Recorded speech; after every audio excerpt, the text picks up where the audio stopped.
orang dewasa seperti itu, orang ibu yang bekerja itu juga mengalami burnout. Kita tuh tidak bisa langsung menyebut, oh aku nih burnout nih. Iya sih, belum bisa sampai ke Belum situ. tentu ya, Iya, Bu. belum tentu juga karena kan Bagi sebuah brand itu memang ada nggak sih Bu penyebutannya? Oke, sekarang anak-anak ini banyak banget yang mengatakan menyebut label-label yang seperti Banyak itu. sekali muncul istilah-istilah Betul, istilah baru yang kita tuh juga ini harus kita teliti lagi. Ini apa sih yang diomongin gitu ya. Kita juga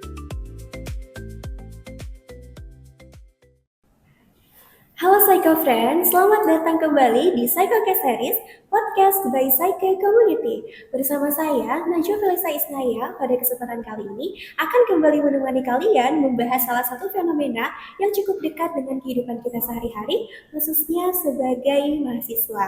Nah, teman-teman, kalian pernah nggak sih merasa udah tahu banyak banget hal yang harus dikerjain, udah buat daftar tugas, bahkan udah mengira-ngira nih kapan akan ngerjain, tapi justru akhirnya tertunda. Dan kemudian ketika waktunya udah dekat, kita justru memaksakan diri untuk menyelesaikan semuanya. Belum lagi tuntutan dari media sosial dan juga lingkungan sekitar yang membuat kita merasa seolah-olah kita itu harus terus berkembang, harus punya potensi, seolah-olah kalau misalnya kita berhenti sebentar itu kita berarti tertinggal. Dan kapan sih sebenarnya produktivitas yang awalnya itu berarah positif justru bergeser ke arah yang negatif, dan apakah kelelahan yang kita rasakan sehari-hari itu murni karena aktivitas fisik saja atau karena ada hal yang harus kita perhatikan? Nah, itulah yang akan kita bahas pada tema series kedua kali ini, yaitu burnout and brain fry ketika produktivitas justru berubah menjadi tekanan. Dan tentunya pada kesempatan kali ini saya sudah bersama narasumber yang kompeten untuk membahas tema tersebut, yaitu Ibu Cici Ismuniar, MC Psikolog. Selamat siang Ibu. selamat siang. Gimana Najwa. kabarnya hari ini Bu? Alhamdulillah sehat walafiat. Najwa gimana? Baik juga nih Bu, Alhamdulillah. Jadi Ibu terima kasih ya karena hari ini telah bersedia untuk meluangkan waktunya berbagi insight yang luar biasa nih dengan kami. Oke. Jadi Bu, tema yang akan kita bahas hari ini kan tentang burnout nih Bu. Kalau misalnya kita lihat nih sebagai mahasiswa, itu kan banyak sekali tuntutan yang harus kita jalani secara bersamaan. Ada tugas kuliah, belum lagi kalau misalnya kita ikut organisasi, belum lagi kayak menghadapi masalah-masalah pertemanan mungkin, masalah di lingkungan keluarga. Kalau menurut Ibu sendiri, kenapa sih banyak banget anak muda sekarang itu yang merasa kalau setiap hari tuh kita harus selalu produktif?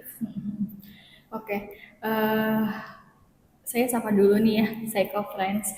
Halo Psycho Friends, hari ini saya akan menjawab pertanyaan dari Mbak Najwa nih. Luar biasa sekali pertanyaan-pertanyaannya. Ini yang pertama tentang produktivitas ya, yang mahasiswa harus produktif. Ya, salah nggak sih gitu ya?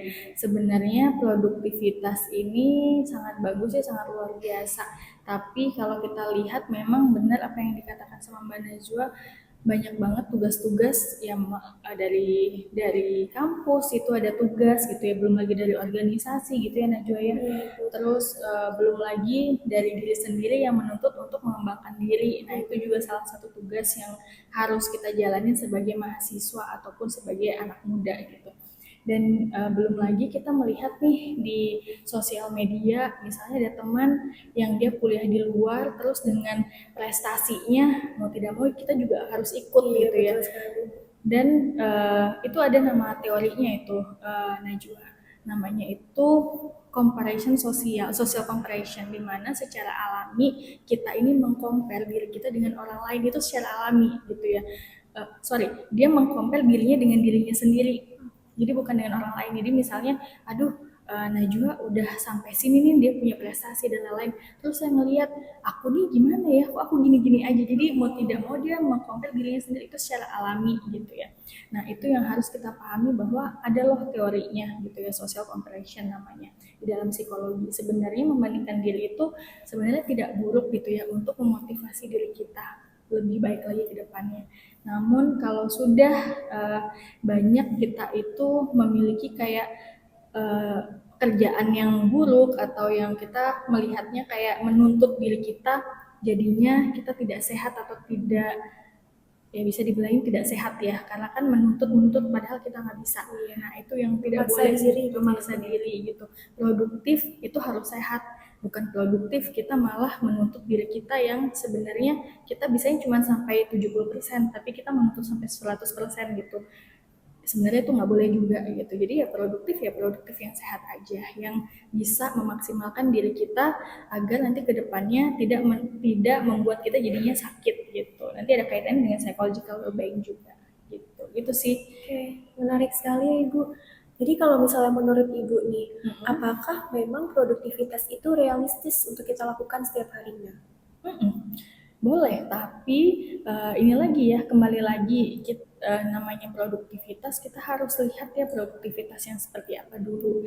Kalau yang membebani sampai sakit itu juga nggak boleh. Gitu. Berarti ada kemungkinan bahwa masalahnya ini sebenarnya bukan pada produktivitasnya ya Bu ya, tapi bagaimana cara kita sendiri memandang produktivitas itu, gitu Ibu. Betul ya, intinya memanage seperti apa tenaga kita yang kita miliki gitu. Oke, baik Ibu. Dari situ saya mulai bergeser nih Bu pertanyaannya. Sekarang kita mulai masuk ke tema utama kita, yaitu burnout. Jadi kan Bu, kalau misalnya kita lihat di media sosial sekarang tuh kan sering banget mendengar kata-kata burnout. Misalnya kayak lagi capek nih, banyak tugas, terus ditanyain teman, pasti jawabannya kayak, aduh bentar ya, lagi burnout, kayak gitu. Betul-betul.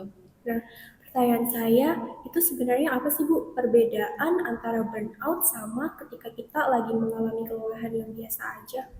Oke, ya kalau kelelahan biasa itu muncul setelah kita melakukan aktivitas berat. Jadi misalnya kita olahraga nih, kita olahraga bawaannya kan lelah ya, Iya. karena mungkin kalau misalnya kita nge-gym gitu kan kita capek apa namanya menggunakan alat berat gitu kan, atau kita lagi on atau lagi hiking gitu ya kan lelah ya capek. Nah tapi kalau burnout ini dia lelahnya itu lelah karena emosi yang ada di dalam diri kita gitu ya.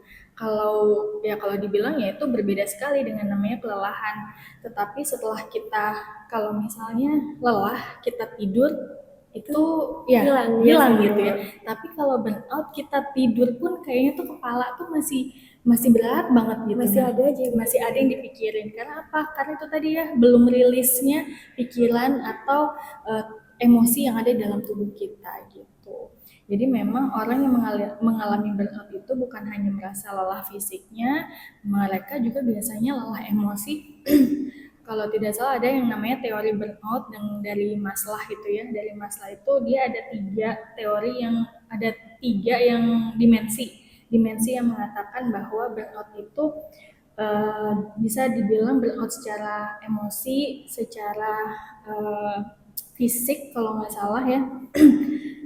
Itu juga salah satu yang membuat kita itu jadinya beda dari kelelahan sama si burnout itu gitu sih Najwa. Jadi memang beda ya Bu ya kalau Iya. misalnya kelelahan itu mungkin kalau kita istirahat tidur itu langsung hilang gitu rasa capeknya. Tapi kalau misalnya udah burnout meskipun kita udah tidur nih tapi kalau emang pikirannya merasanya belum cukup rileks itu masih tetap terasa gitu ya Bu. Betul.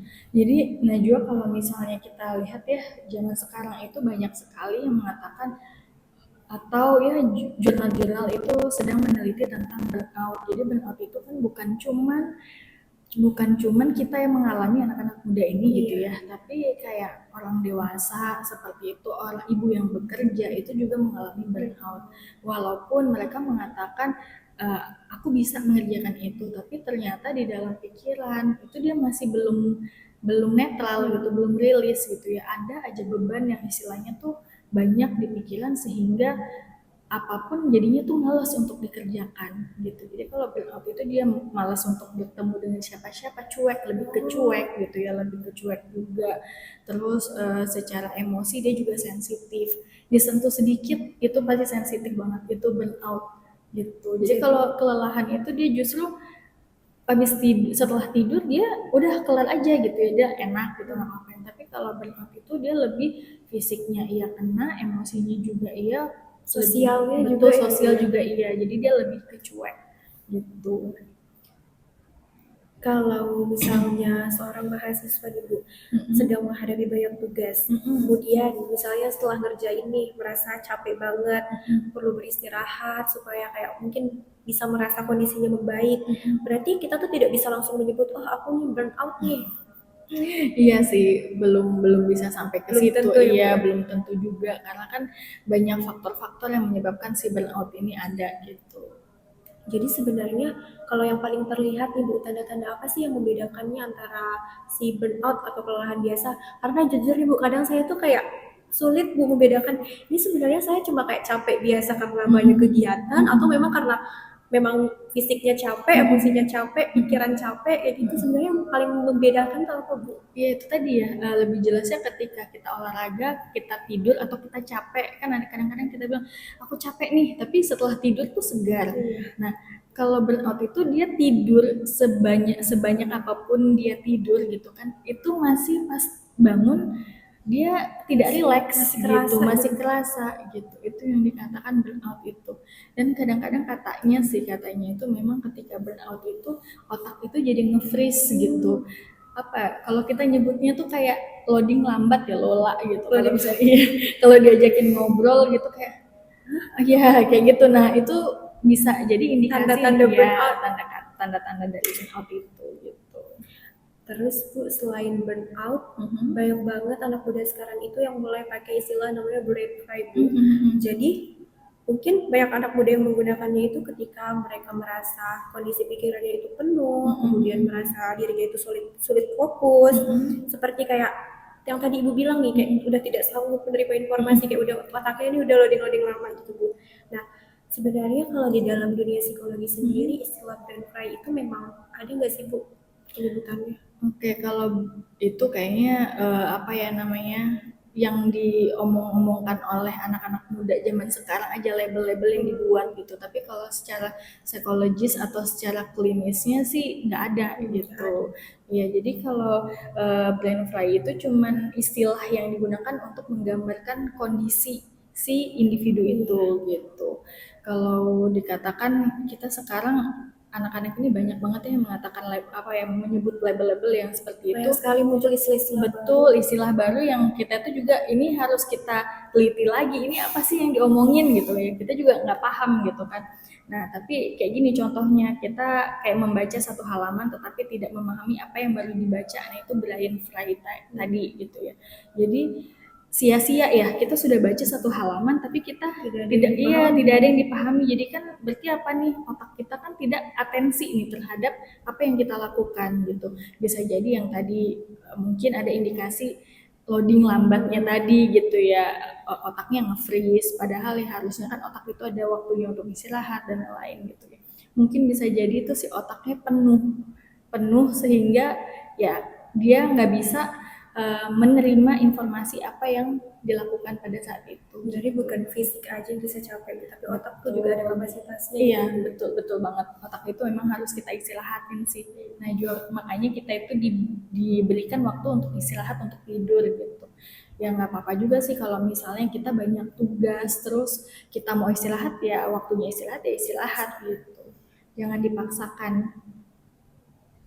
Oke. Sekarang saya masuk ke bagian yang lebih dalam nih Bu, yaitu produktivitasnya. Nah, menurut Ibu, kapan sih keinginan untuk kita menjadi produktif itu justru berubah menjadi tekanan bagi diri kita sendiri? Oke, jadi kalau menurut saya salah satu tandanya itu ketika produktivitas itu tidak lagi menjadi pilihan tetapi menjadi ukuran harga diri. Jadi misalnya kayak gini, eh, kalau saya produktif ketika saya merasa diri saya ini ikut mungkin pelatihan seperti itu gitu ya, atau mengikuti atau menjadi seorang narasumber seperti itu produktivitas saya. Dan ketika saya melaksanakan hal-hal itu ada feedback ke dalam diri saya itu kepuasan. Nah, sehingga saya lebih produktif karena apa? Saya bermakna dan berfungsi kepada orang lain. Nah, gitu. Ketika kita produktif dan di dalam diri kita, dalam emosi kita, pikiran kita itu kayak terpaksa gitu ya, atau ini aku harus produktif karena yang lain produktif aku juga harus, itu kan tekanan ya, karena ada yang tadi social Mulai comparisonnya membandingkan ya, diri. mulai membandingkan lagi gitu kan, aku kok gini aja tapi kok si Najwa udah sampai sini nih gitu ya, kok diriku gini-gini aja ya. Itu kan sudah ada tekanan-tekanan kepada diri kita sendiri, sehingga ya itu bukan jadi produktivitas lagi sih, jadinya tuntutan untuk menjadi produktif jadinya, bukan produktif karena memang kita terpuaskan setelah melakukan hal-hal itu sih. Tapi karena itu menjadi kayak tolak ukur bagi diri kita sendiri. Betul, betul Terus sekali. kadang tuh Bu, kalau misalnya kita udah mulai merasa membandingkan diri nih dengan orang lain, kadang kalau misalnya kita lihat orang, oh dia sudah melakukan pencapaian ini nih, kok aku belum ya. Pada akhirnya ketika kita beristirahat nih, malah Betul. justru merasa bersalah gitu Bu. Kalau menurut Ibu kenapa sih rasa bersalah itu muncul? Ya, itu lagi ya, karena mungkin rasa bersalah ini karena orang-orangnya ini apa makhluk sosial ya, namanya kita yang makhluk sosial, ketika kita membandingkan diri itu kan kadang-kadang ya ada kayak rasa bersalah, kok aku nggak bisa, dia bisa, aku nggak bisa, dia bisa, seperti itu ya.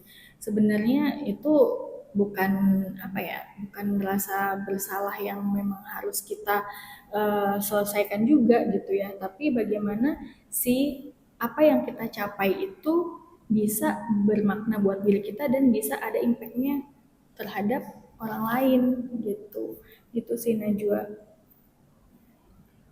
Jadi kalau misalnya dikatakan suatu produktivitas itu berubah menjadi tekanan, itu ketika kita mulai itu ya Bu ya, berjatuhnya ke arah negatif gitu. Mulai terus-terusan membandingkan diri, padahal itu memang di luar kapasitas diri kita. Terus kalau misalnya kita beristirahat, kita nih malah merasa bersalah nih, kok aku mulai istirahat sih? Harusnya sekarang nih aku masih bisa nih tetap produktif kayak gini-gini supaya bisa mengejar pencapaian di si A, si B kayak gitu. Jadi itu ya Bu yang menjadi tolak ukur di mana suatu produktivitas yang awalnya positif justru bergeser Negatif. ke arah yang negatif. Betul, betul sekali. Berarti kalau misalnya produktivitas itu sudah menjadi ukuran utama pada diri seseorang dalam menilai dirinya, berarti ada kemungkinan munculnya tekanan itu tuh justru semakin besar gitu ya. Betul. Jadi produktivitas kan yang tadi saya katakan, ketika itu dia tidak ada kepuasan, impactnya ke dalam dirinya gitu ya, dampaknya kepada dirinya, ya bukan lagi produktivitas jadinya, tapi ya itu tadi produktivitas karena ingin dibilang gitu ya. Kalau bahasanya kita kan sekarang itu ya ingin dikatakan produktivitas, padahal ya kita bisa aja mencapai produktivitas bukan karena ada sesuatu, tapi ya karena ingin bermakna dan berfungsi buat orang-orang yang di sekitar kita, seperti itu. Terus nih Bu, kemudian kalau misalnya kita kaitkan dengan banyak kehidupan anak muda sekarang kan, kita juga sangat mudah gitu melihat pencapaian seseorang di media sosial. Ada yang kuliah sambil bisa bekerja, Betul. ada yang sambil kuliah bisa ikuti banyak banget organisasi, bisa sambil magang, sambil ikut-ikut lomba kayak gitu, membuat konten dan lain sebagainya. Jadi menurut Ibu apakah paparan-paparan dari media sosial tersebut justru menambah nih standar produktivitas seseorang menjadi semakin tinggi? Betul. Jadi ya kita kembali lagi ke social comparison theory tadi ya. Jadi memang ketika kita melihat ada orang lain yang sukses atau orang lain yang bisa apa ya, melakukan apapun pada saat kita yang di sini, aduh aku kuliahnya banyak banget tugasnya, sedangkan di sana mereka sambil kerja, atau ya kalau di luar negeri ya kita lihat mereka kuliah bisa sambil kerja gitu kan. Kalau kita di sini semester 1, 2, 3 tuh kayak ngos-ngosan, apa sih yang dikerjain ya, tugas, project gitu terus gitu kan. Ketika kita lihat kok mereka bisa leha-leha sih, bisa kerja, bisa ngafe dan lain-lain gitu ya. Nah, itu ya itu tadi ya, itu nggak bisa menjadi tolak ukur juga untuk kita menjadi produktif gitu ya. Sehingga ketika pencapaian orang lain itu kita lihat di media sosial, kembali lagi ke social comparison, kita melihat beberapa kali kita belum lihat bagaimana sih mereka di sana, apakah mereka gagal prosesnya itu kan kita tidak lihat. Kita tidak tahu. Ya kita nggak tahu proses di sana itu seperti apa. Apakah di sana karena mungkin mereka bekerja karena mungkin mereka bukan karena ada waktu tapi mereka butuh gitu. Nah kalau di sini kan ya kita bisa leha-leha gitu ya, bisa nge-cafe, bisa apa, bisa kerja di mana aja. Kalau di sana mungkin karena biayanya cukup besar gitu ya, sehingga mereka bekerja waktu untuk me time itu tidak ada, sedangkan kita di sini ada. Jadi ya jangan terlalu banyak membandingkan diri ketika melihat ada orang sukses di media sosial gitu ya, karena kita nggak tahu bagaimana pencapaian yang ada di sana gitu. Karena mungkin orang itu menunjukkan pencapaiannya aja, tapi kita tidak tahu di balik itu Prosesnya prosesnya iya tuh seperti beratnya apa. seperti apa. Betul. Oke Ibu, selanjutnya saya ingin menghubungkan pembahasan ini dengan sesuatu yang memang sering juga terjadi di kehidupan kita, yaitu kebiasaan untuk menunda-nunda pekerjaan.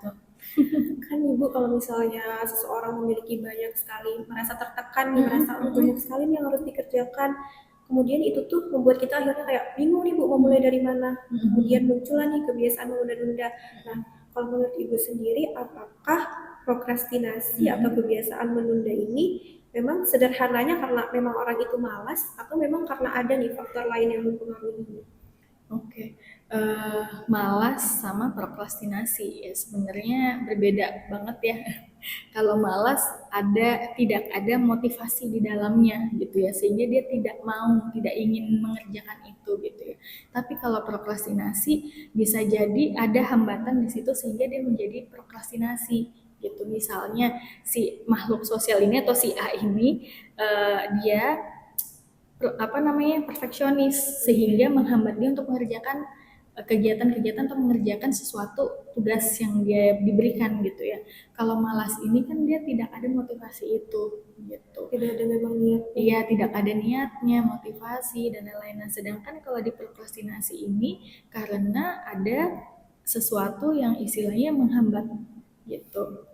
Yang menghambatnya bisa jadi karena tadi ya dia seseorang yang perfeksionis seperti itu, yang seorang perfeksionis, seseorang yang istilahnya karena prokrastinasi ini kita bisa lihat ketika kita mengerjakan sesuatu atau misalnya kita leha-leha nih di otak kita tuh masih kayak mikir, aduh aku belum kerjakan ini nih, atau dia mungkin bisa jadi ya kemungkinan bisa jadi prokrastinasi ini karena dia nggak tahu mulai dari mana. Iya, betul sih Bu. Gitu. Kadang kalau udah terlalu banyak tuh Betul. kita Bingung ya yang mana mau dulu dikerjain. gitu. Iya, itu prokrastinasi. Kalau malas itu tidak ada niat atau kemauan dia untuk melakukan atau mengerjakan tugas-tugasnya.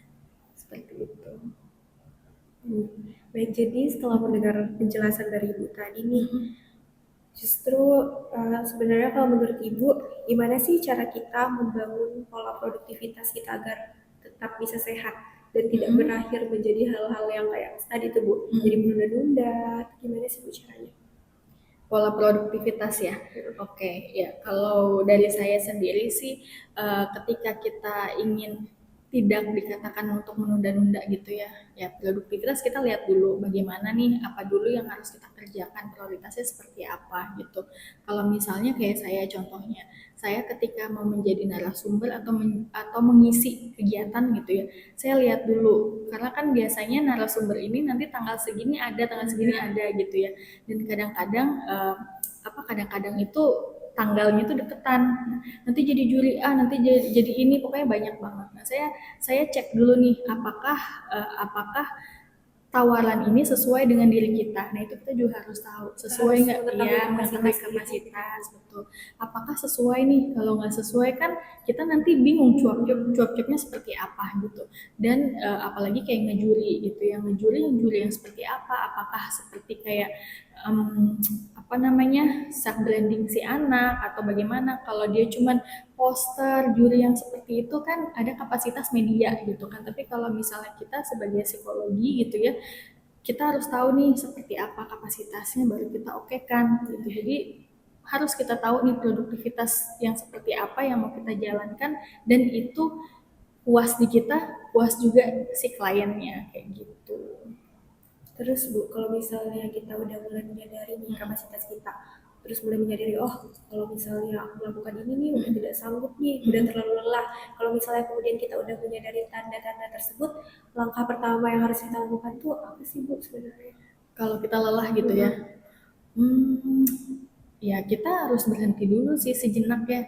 Jadi otak kita kan itu tadi ya, kita harus butuh istirahat. Ya, kita butuh yang namanya waktu untuk istirahat, untuk apa? Untuk menetral atau meriliskan semua emosi atau pikiran gitu. Kalau kita merasa dalam 1 jam atau 2 jam itu sudah enak, atau 1 hari sudah enak, kita lanjut lagi gitu. Agar apa? Agar pekerjaan kita ini juga lebih bagus lagi gitu. Jadi bukan cuma produktif aja gitu. Oke Bu, sebelum kita mengakhiri perbincangan hari ini, saya ingin memberikan satu pertanyaan terakhir nih kepada Oke. Ibu. Kalau misalnya Ibu boleh menyampaikan satu pesan kepada mahasiswa yang saat ini merasa kalau dirinya itu tidak cukup produktif, padahal sebenarnya sangat lelah, sangat banyak sekali yang terjadi di kehidupannya, pesan apa sih yang ingin Ibu sampaikan kepada mereka? Oke, kalau saya untuk ke mahasiswa produktif itu boleh ya Najwa ya, boleh banget gitu. Tapi itu lagi produktif juga penting banget. Tapi kita harus sehat, sehat dalam artian sehat secara emosi, sehat juga secara sosial kita gitu ya, dan sehat secara fisik gitu. Karena itu saling berkaitan semuanya. Ketika kita ingin produktif tapi kita tidak sehat atau banyak yang terbebani gitu ya, itu juga jalannya juga nggak akan lurus gitu. Jadi memang kita harus sehat agar kita lebih produktif lagi. Seperti Oke, itu.